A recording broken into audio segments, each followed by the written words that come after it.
రాష్ట్ర ముఖ్యమంత్రి రేవంత్ రెడ్డి గారి నేతృత్వంలో నడుస్తున్నటువంటి ఈ ప్రజాపాలనలో పాలనే పడికేసింది అనుకున్నాం, కానీ పాలన ఏకంగా అటికెక్కినట్టుగా కనబడతాం.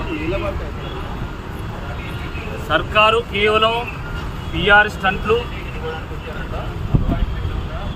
లేకపోతే రాజకీయ ప్రత్యర్థుల మీద దాడుల మీద దృష్టి పెట్టింది తప్ప పాలన మీద ఎక్కడ కూడా దృష్టి పెట్టినట్టు కనబడతలేదు.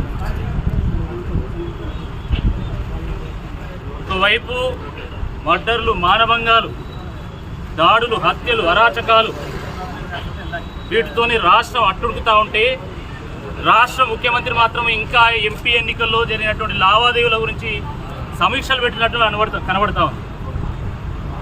ఎందుకంటే రాష్ట్రంలో ఇటు నిరుద్యోగులు, అటు ఆశా వర్కర్లు, ఇంకోవైపు అంగన్వాడీ వర్కర్లు, ఇంకోవైపు గురుకుల టీచర్లు, ఈ రకంగా అనేక మంది బాధితులు ఈరోజు ధర్నాలు చేస్తున్నది, రాస్తారోకోలు చేస్తుంటే, ఈరోజు ప్రభుత్వ అధికారుల చుట్టూ తిరుగుతుంటే కనీసం స్పందన లేదు. ముఖ్యంగా మరి జీవో 46 బాధితులు గత కొద్ది నెలలుగా వాళ్ళు సెక్రటేరియట్ చుట్టూ ప్రదక్షిణలు చేస్తూ ఉన్నా కూడా, కాళ్లకు చెప్పులు అరిగే విధంగా తిరుగుతున్నా కూడా కనీసం ఈ ప్రభుత్వం స్పందించడం లేదు. మరి ఎన్నికల సందర్భంగా ఎన్నికల సామాగ్రిలాగా, ఎన్నికల వాహనాల్లాగా, మైకుల్లాగా ఈ జీవో 46 బాధితుల్ని వాడుకొని అటు పక్కన పడేసి ఈరోజు వాళ్ళకి కనీసం అపాయింట్మెంట్ కూడా ఇవ్వడం లేదు. వాళ్ళని ఎట్లా కలవనియడం లేదు. కాబట్టి ఒక ప్రధాన ప్రతిపక్ష పార్టీకి సంబంధించినటువంటి ఒక నాయకుడిగా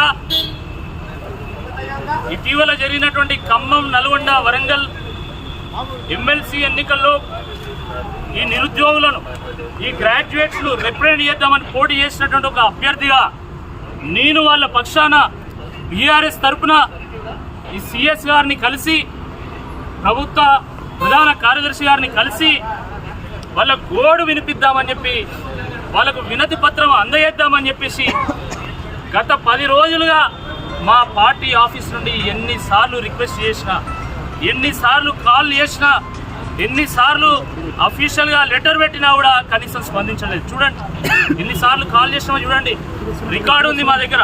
ఎన్నిసార్లు కాల్ చేసాము, ఏ టైంకు కాల్ చేసామని చెప్పి కూడా రికార్డు ఉంది.